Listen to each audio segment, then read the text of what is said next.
What's up, family? It is me again. I am live. I just want to talk about a few things with you guys. I know some of you all are not online tonight because it's a weekday.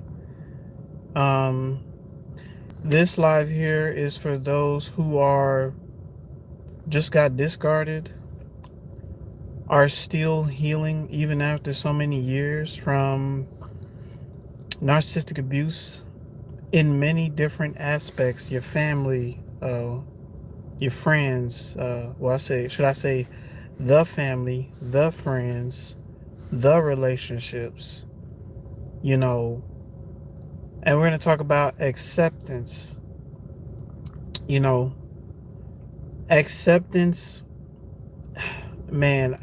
I'll break it down for you all tonight, man. King Stephen, good to see you, brother. I'm glad you on, man. You know, this live tonight is just for those who are still healing, uh, still struggling.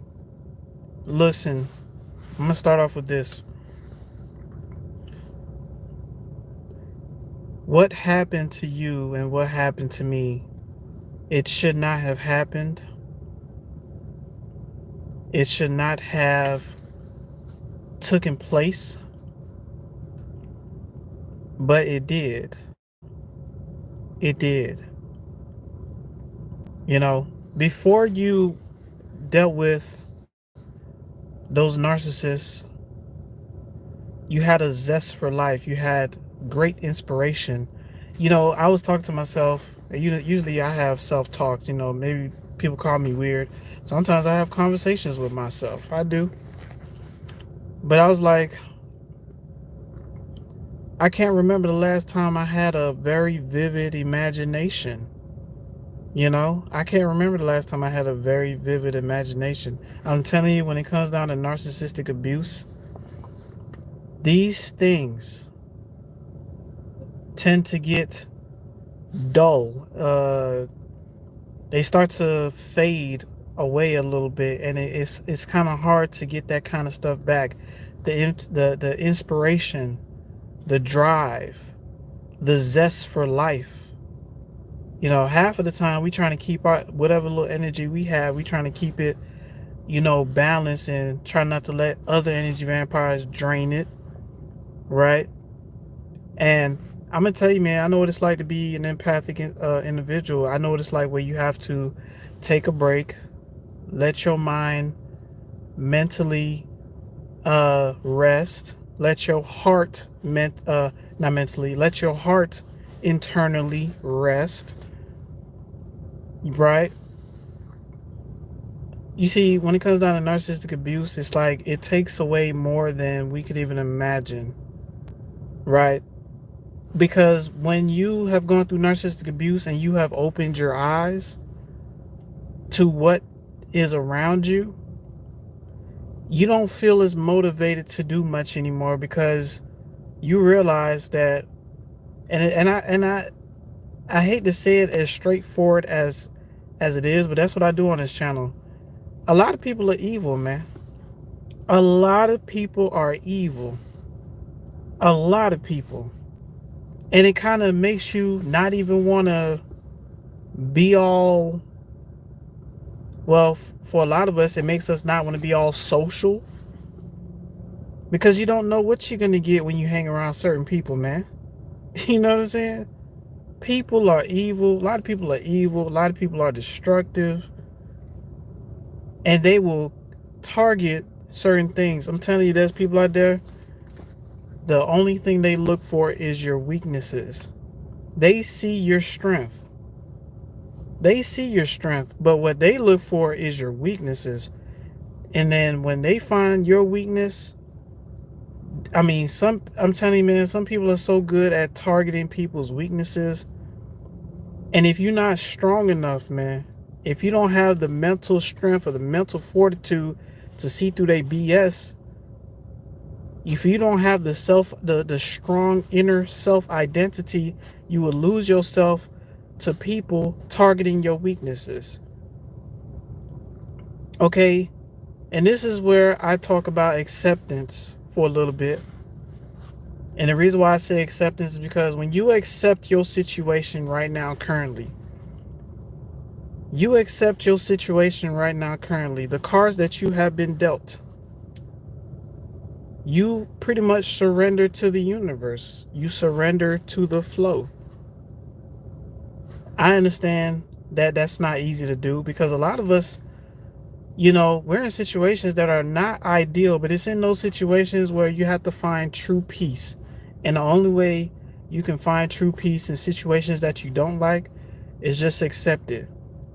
Just accept the fact. Not all situations you have to accept. Don't get me wrong. But some situations you have to accept.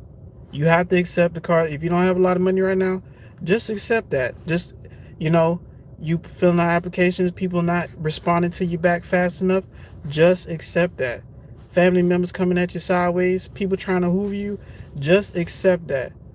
People watching you from a distance like a hawk, you turn every which way, somebody staring at you with the evil black eyes, you have to accept that. Especially if you're a chosen one, you have to accept it.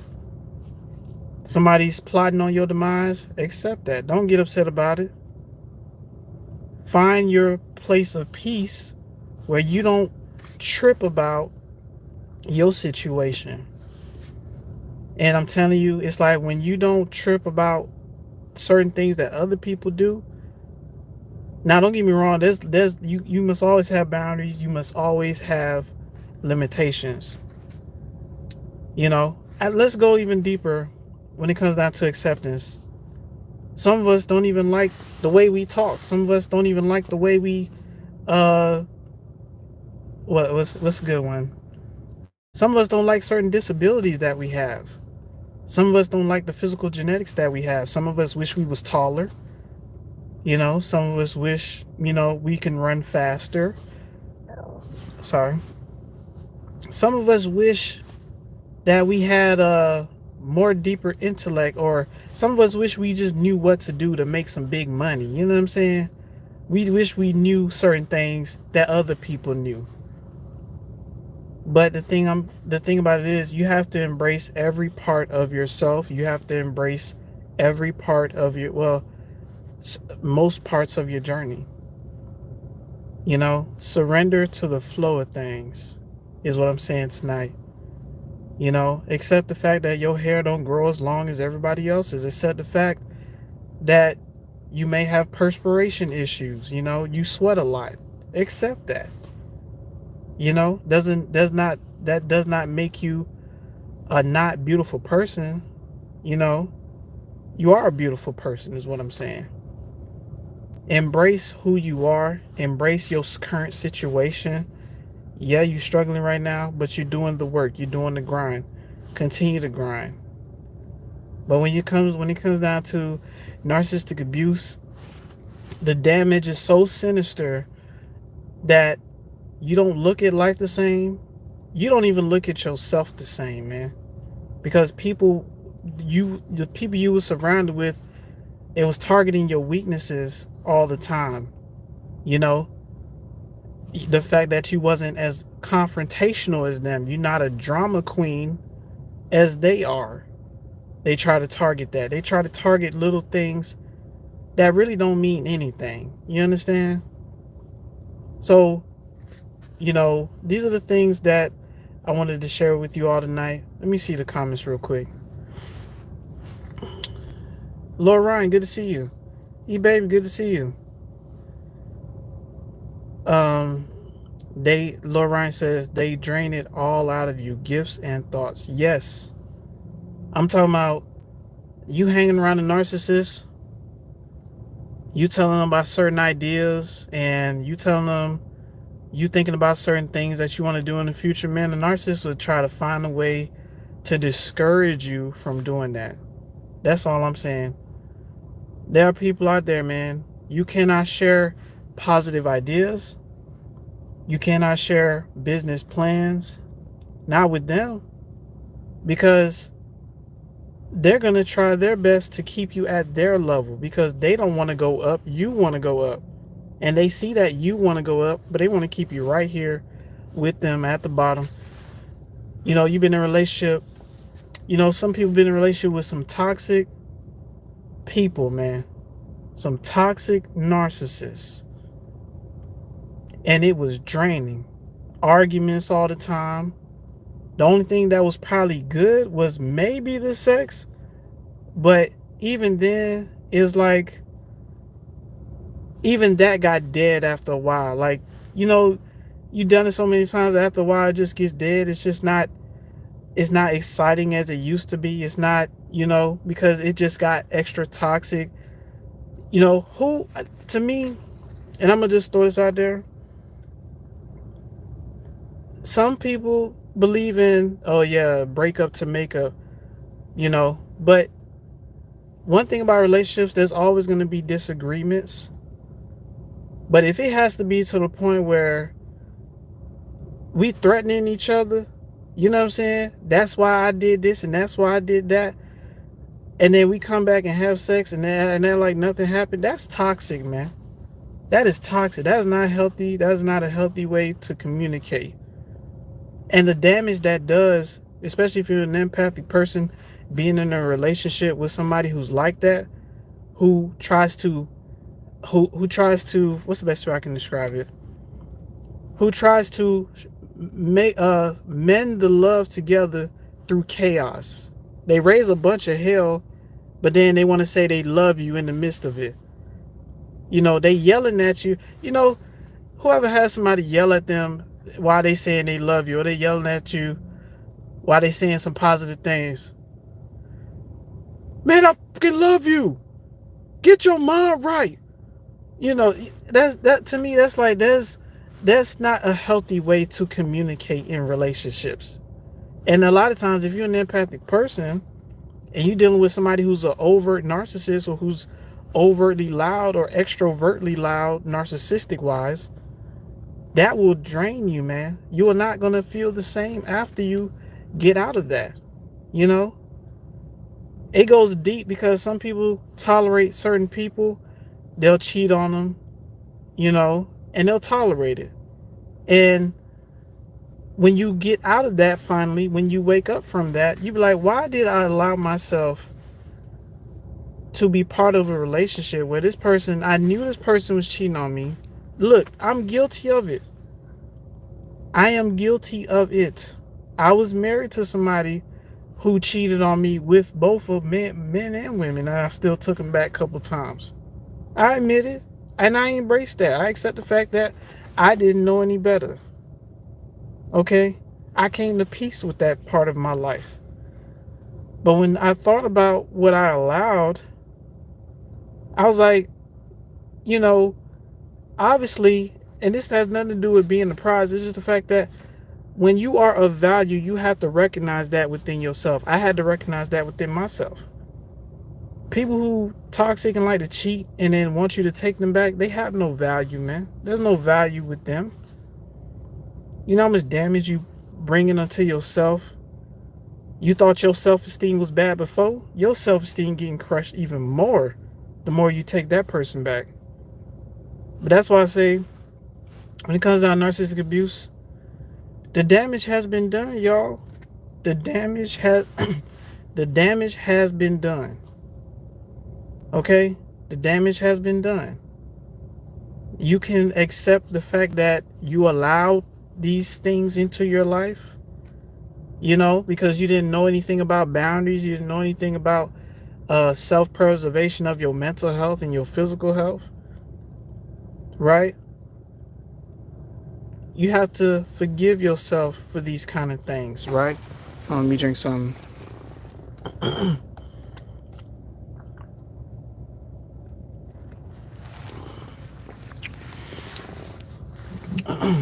Let me read the comments, y'all.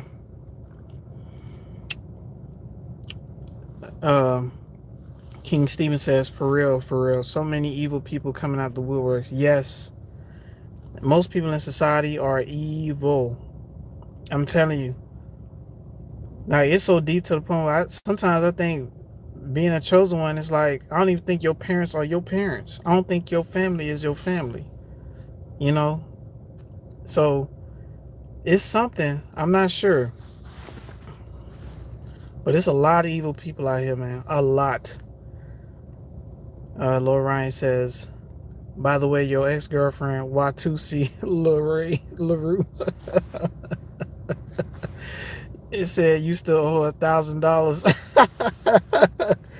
Man, Watusi LaRue, man, I ain't got it for her, bro. I ain't got it for her. If I ever had to owe a chick $1,000, man, I would have been paid her a long time ago. I don't like to owe anybody. I do not like to owe anybody.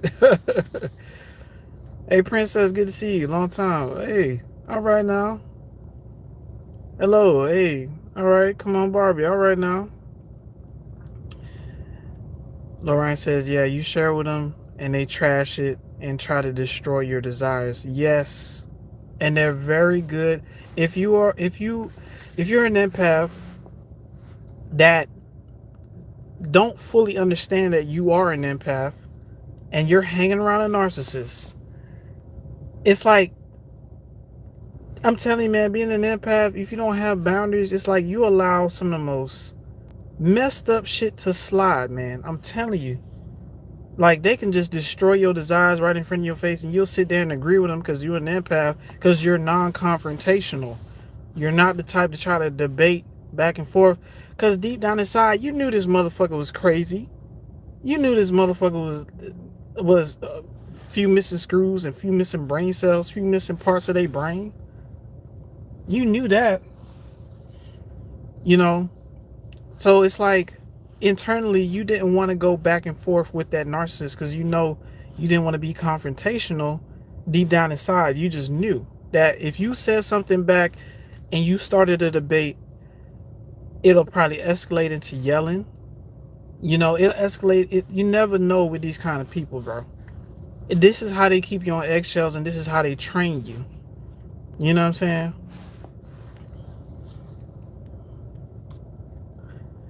Lorraine says, it's like the crab and bucket analogy. The other crabs will drag back into the bucket. You can't get out. Right.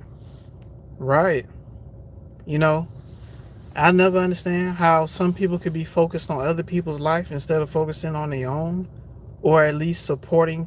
If they're going to watch somebody else's life, at least support what they're trying to do. But some people just watch with an evil eye, with so much jealousy, looking to tear you down. Your own mama would do this to you. Your own daddy would do this to you. Trust me, I know, because it happened to me. Okay? Shoot. You know how it feels when you have family and all of them give you the evil eye? Most of them give you the evil eye? Do you know how it feels when you go out in public and strangers will sometimes give you the evil eye? Do you know how it feels to be alone and be in hermit mode most of your life? Do you know how it feels to when you try to hang out with certain people, they made sure they know that they didn't want to hang out with you, they didn't like you. You could have done everything right. But do you know how that feels? Talk to me now.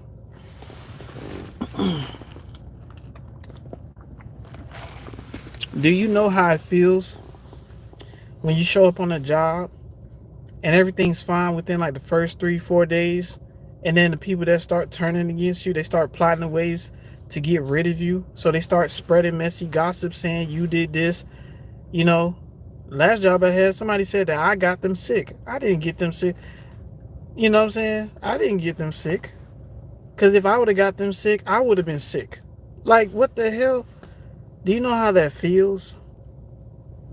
Where most of your life, you can't trust a lot of people because you know a lot of people might switch up on you because some sort of dark entity is traveling around, can use people at will to target you and hate on you and be like, yeah, we want to make your life miserable as hell. Do you know how it feels to live in uncertainty all day, every day? Where you're not even sure what you're doing half of the time, but you're doing it anyways? Do you know how that feels?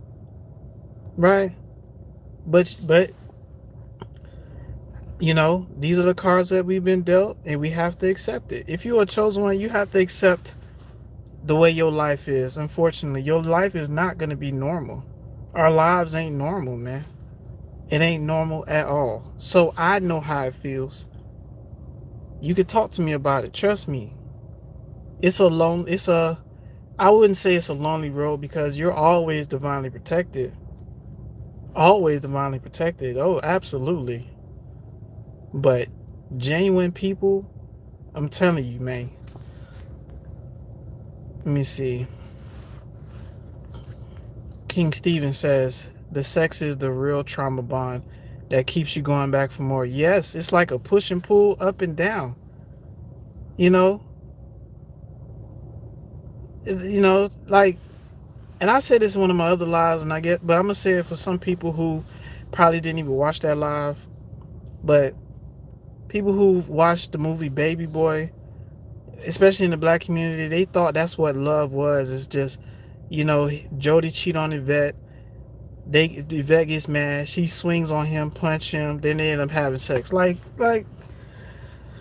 You know, I don't know, but that's what a lot of people, especially in the black community, thought love was, love novels like Baby Boy and things like that.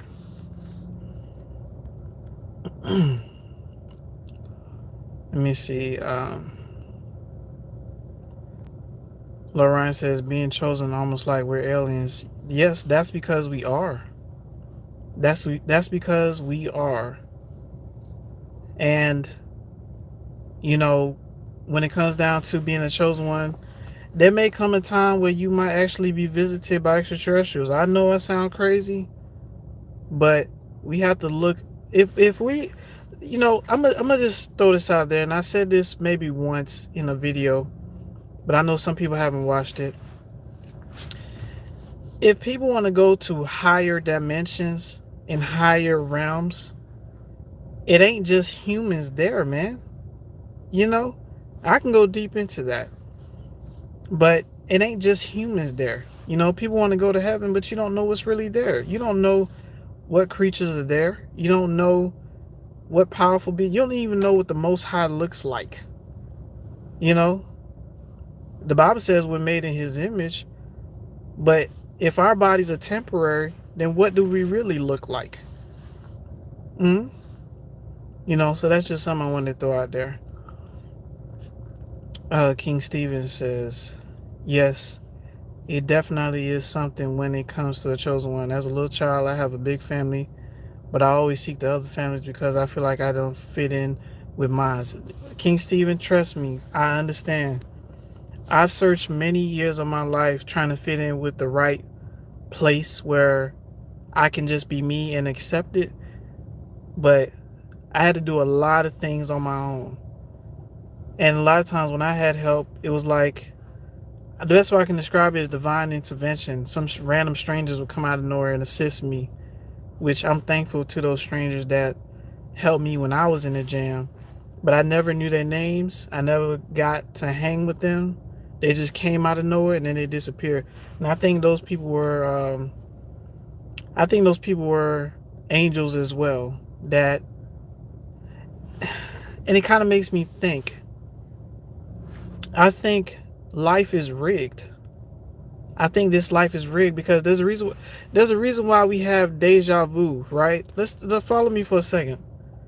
If we're having deja vu and we're seeing a vision of a place that we're headed to and we get there anyways, it's rigged.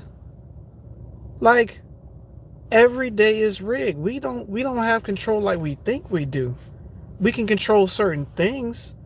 I think where we're supposed to be, we're gonna always be there no matter what.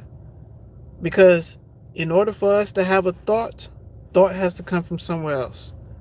So I just want to throw that out there to y'all. It has to be rigged. If we're having deja vu, we're ending up in places that we already been before. It's rigged. Life is rigged, man. It's rigged in some kind of way. We are going to be where we're meant to be, not where we want to be. Okay? So I just want to throw that out there.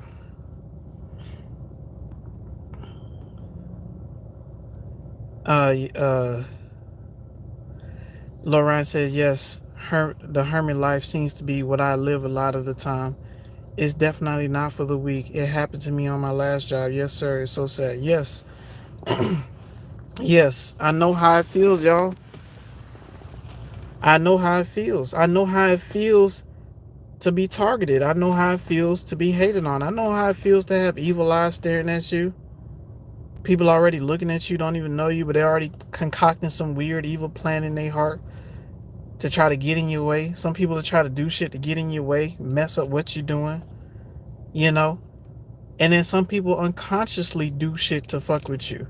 Like entities, man. They will take over these people as soon as you get near them. Do you know how that feels?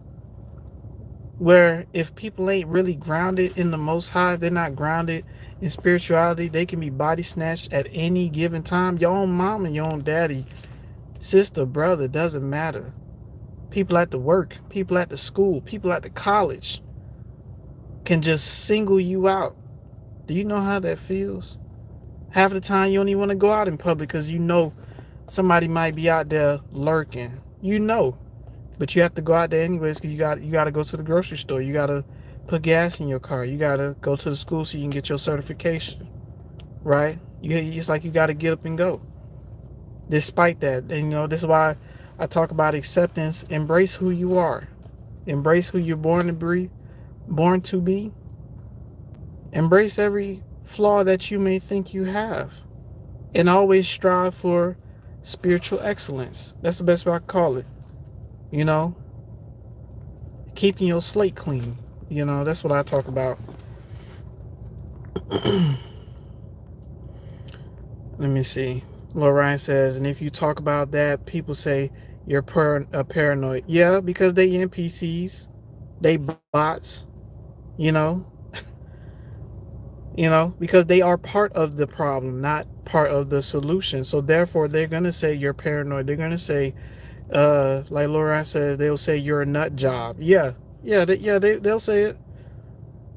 They'll say it. Lorraine says, well, true, we are starseeds after all. We just don't get to talk about it a lot. Right. Because who can you talk about it to? Half the people are soulless. Half the people are just, some people around you, from what I've learned, they're called synthetics. They are mixed with human and machine. If y'all do y'all research on that, you'll see what I'm talking about. I talk about that on this channel,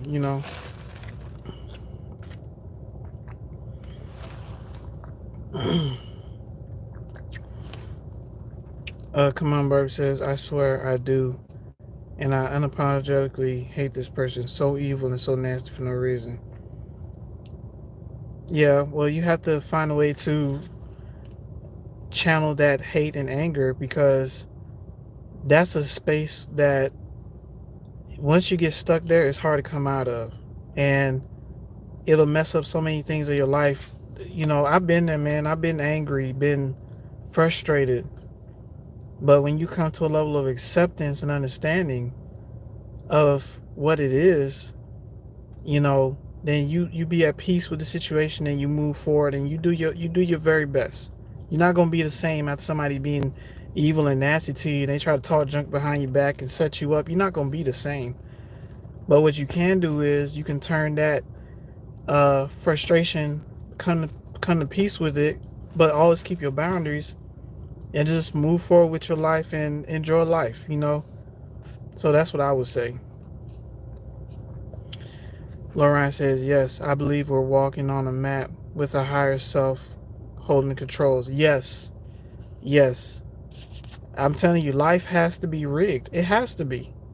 Because if we're having deja vu, we're ending up in places that we're already going to. It's rigged, man. Like, Lorraine says, we have the Most High and then a higher self. Yes, we're attached to a higher self. It's called the silver cord. We're attached to the higher self. The higher self is in the higher realm, and we're attached to it by a silver cord.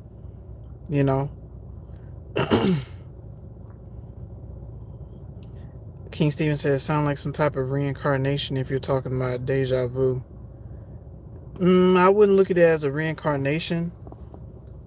I'm saying currently on this current timeline, if you're already seeing visions of places where you're already headed to, or what you have already been recently, then that means it's rigged. It's just something to think about. But listen, y'all, I didn't want to keep y'all on here too long. Um, y'all support the content, hit the like button. If y'all want to see more, let me know. And if y'all want to do one-on-one coaching with me, my email is in my banner. I'll put my email in the description box so you all can reach me if y'all want to talk about some things. I'm in the business of healing, but I'm not gonna sugarcoat much. I'm just gonna tell you straightforward, but I'm gonna tell you straightforward with a sense of love, because when it comes down to healing, sometimes we need a sense of understanding and direction, because that's what I needed when I was healing, when I was going through, post discard and things like that. So those who want to talk to me one-on-one, tomsexplain111@gmail.com. And listen, I appreciate every last one of you all for coming on, and understand that whatever happened to you when it came down to that narcissist, you didn't deserve that. Unfortunately, these were the cards that we've been dealt, and we have to accept it. We have to come to peace with the fact that this person was a manipulator, a liar. They played on our empathy, and there was only so much they can get out of us till we had to put our foot down and be like, no, that's enough. You're not going to disrespect me. You're not going to talk down on me. You're not going to try to take advantage of me anymore. And it's a large percentage. Shout out to that brother B Miles. He did a video on how a lot of millennials, and I think Gen Z, are leaving their parents. A lot of children especially in the US right now, I think the number was like 68 million. 68 million people are leaving their parents behind and cutting them off for good. Can you imagine that? Can you imagine a lot of millennials, Gen Z, cutting off parents? Because a lot of these parents, they have failed a lot of us, because they was the type that didn't question shit. You understand? This generation coming up, I say from millennials on forward, we question shit. Like, we were like, no, we can't go along with this kind of, you know what I'm saying? And they try to, it's like a lot of the parents are so programmed and indoctrinated in this system that they try to keep you under the same program. And that, like, there's nothing wrong with it. So, it's just something to think about. A lot of children, a lot of millennials and Gen Z, Gen Y, they are leaving their parents behind. That's something to think about. We're talking about 68 million, y'all. So shout out to brother B Miles for that segment. That was a powerful segment, but it's true. A lot of people are leaving their parents behind, and I can't blame them. I can't blame them, because a lot of them are toxic, man, and they just don't see anything wrong, and they don't hold any accountability, and they like to gaslight their children, make it seem like it's the children's fault that the parents is acting like that. It goes deep. But listen, y'all. Let me see. Lorraine says, anytime you're on or however long would be good to be able to share. It's good. Hey, thank you, Lorraine, man. That means a lot. That means a lot, brother. That means that, I'm helping, and, and that's important. A lot of our parts are still plugged into the program. Parents, yeah, a lot of our parents are still plugged into the program. Yes, Lorraine, absolutely. Because this generation coming up, we question shit. We like, man, ain't no way life's supposed to be this way. Ain't no way. But our parents before us, most of them, they still watch the news. They still in that programming. But listen, y'all, I love y'all. Let me shout y'all out. Shout y'all out. Lord Ryan, good to see you. King Stephen, good to see you, brother. Come on, Barbie, good to see you. E-Baby, good to see you. Princess, good to see you. And all those who are watching, I love y'all. I hope this live has been helpful. And we'll chop it up again, y'all. We'll chop it up again as soon as I can. All right. So y'all be safe out there. All right. Bye-bye now.